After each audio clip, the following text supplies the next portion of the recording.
Abu Zar al-Ghifari. Күндердің күнінде Abu Zar al-Ghifari деген меккелік сахаба болыпты. Ол ислам келмей тұрып пұтқа табынбайтын, бір құдайдың барын білетін кісі еді.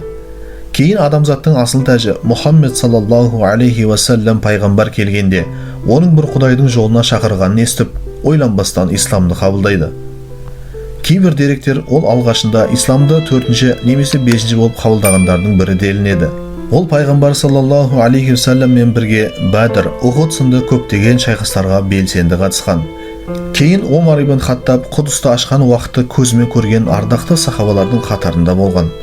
Осындай тақуа кісінің өмірінде ғибрат алар дүниелер өте көп еді. Ендеше соның бірін баяндап кетелік. Бір күні Abu Zar al-Ghifari өмірден өтер алдында оның төсек тартып жатқан халін көрген әйелі көңілі босап жылай бастайды. Сахаба болса әйелінің бұлай тоқтаусыз жылауының себебін сұрайды. Сонда әйелі: "Мен неге жыламаймын? Сенің өлім алдында жатсың мынау. Екеуміз шөл далада жалғызбыз. Ертең сен өмірден өтсең, үстіңе кебін киіндіріп, денеңді жуылдырып, жаназа оқитын адам да жоқ жанымызда" дейді. Сонда ол байсалдылықпен: "Сен менің халіме алаңдама. Асыл пайғамбар саллаллаху алейхи вассаламның өзі менің бұл жағдайымнан хабар айтып кеткен болатын. Бір күні біз бірнеше сахаба болып көшеде әңгіме айтып тұрған едік. Кенет жанымызға пайғамбар саллаллаху алейхи вассалам келіп, сөзімізге араласты. Сосын ол бізге қарап: "Сендердің араларында бір кісі жалғыздықта шөл далада өмірден өтеді. Бірақ осыған қарамастан оның жаназасына көптеген адамдар қатысып, ол үшін қайырлы дұға тілейді" деген болатын. Сол уақыттағы сахабалардың барлығы өмірден озды. Алайда олардың ішінде пайғамбар сипаттағандай ешкім жалғыздықта өлмеді. Ендеше бұл сәт маған туып тұрған екен. Сондықтан мен бұлай жалғыздықта өлуден мүлде қорықпаймын. Сен де көп жылай берме. Қайта мен осылай өмірден өтуге ризамын" дейді. Сонда әйелі өзіне келіп, жасын сүртіп: "Егер сен дүние салатын болсаң, мен не жасауым керек?" деп сұрайды.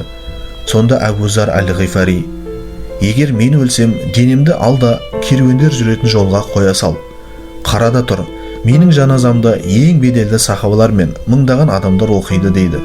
Расымен де көп ұзамай Abu Zar al-Ghifari сахаба өмірден өтеді. Сосын әйелі оның айтқанын жасап, денесін керуендер жүретін жолға қояды. Кенет бір топ адамдар келеді. Ол танымал Абдулла ибн Масғуд сахаба бастаған керуен еді. Абдулла ибн Масғуд әйелге келіп, "Неге мұнша жылап тұрсың?" деп жағдайын сұрайды. Сонда ол: "Мынау менің күйеуім еді. Ол өмірден өтті. Алайда оған кебін кигізіп, адам сияқты жерлейтін менің жағдайым жоқ. Оның есімі Abu Zar al-Ghifari еді" дей бергенде Абдулла ибн Масғудтың көңілі босап кетеді. Бұған қоса оның есімін естіген басқа сахабалар аттарынан түсіп, дереу мәйітке кебін кигізіп, оған құрмет көрсете бастайды.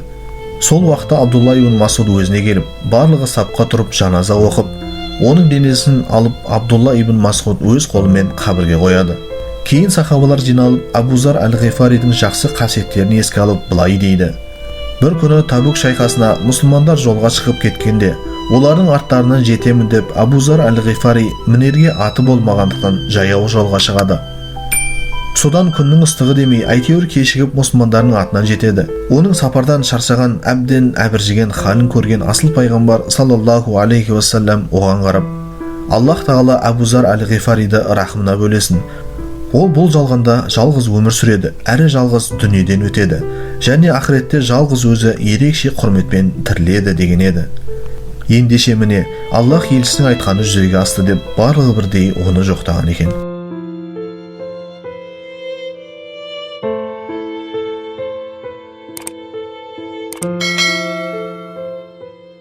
Құрметті достар, сіздерге екі дүниеден пайдасын тигізетін әрі түрлі діни танымдық кітаптарға толы Фәжір кітап деген онлайн дүкенімізге шақырамыз. Біздің дүкеннен Құранның арабша, қазақша және орысша аудармасын, сондай-ақ пайғамбарлардың өмірі жайлы, қазіргі әйелдерге, бала тәрбиесіне, жалпы отбасына қатысты, бұған қоса намаз, қажылық, сауда-саттық сияқты басқа да түрлі тақырыптарға байланысты кітаптарды таба аласыздар. Барлық кітаптардың бағасы қол жетімді, әрі олар арнайы сараптамадан өткен. Сонымен қатар бізде Қазақстанның кез келген жеріне жеткізу қызметі қарастырылған. Сондықтан достар, рухани азыққа жеткізер осындай діни кітаптарға тапсырыс берем десеңіздер, экранда көрсетілген нөмірге хабарласыңыз және Instagram парақшасына жазылыңыз.